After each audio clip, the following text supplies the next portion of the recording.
ایسی عورت سے شادی کرو جس عورت کے چہرے پر غصے کی حالت میں بل نہ آتی ہوں اور ہر حال میں صابر اور شاکر ہو، وہ آپ کو دولت سے مالا مال کر دے گی۔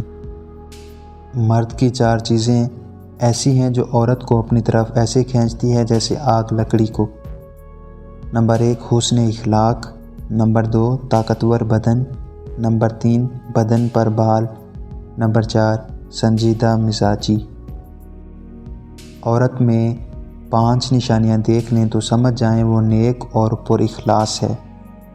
پردہ دار، سچ بولنے والی، نگاہیں نیچی رکھنے والی، خاموش رہنے والی، آہستہ آواز میں بات کرنے والی۔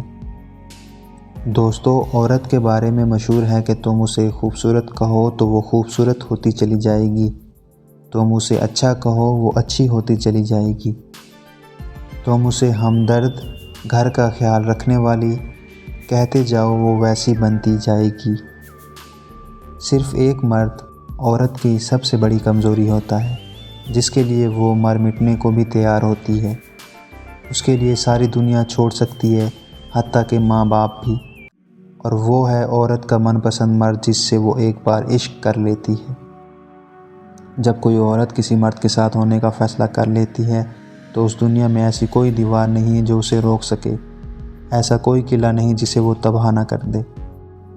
پھر وہ تمام اخلاقیات کو نظر انداز کر دیتی ہے اور اسے کسی خدا کی فکر نہیں ہوتی۔ جو عورت تیز تیز بولتی ہے وہ لالچی ہوتی ہے، جو عورت آہستہ آہستہ بولتی ہے وہ وفادار ہوتی ہے۔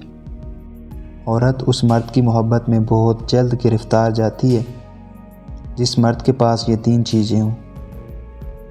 نمبر 1 جس مرد کا قد اور باڈی وغیرہ اچھی ہو، نمبر 2 خوش اخلاقی، اور نمبر 3 پیسہ۔ یہ 3 چیزیں عورت کی کمزوری ہوتی ہیں۔ اگر کسی سے پیار کرتے ہو تو اسے یہ 2 باتیں کبھی مت بتانا۔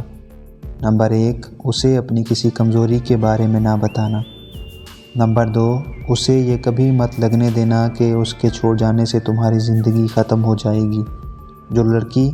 جو لڑکی آپ سے سچا پیار کرتی ہے وہ آپ سے وقت مانگے گی، پیسہ نہیں۔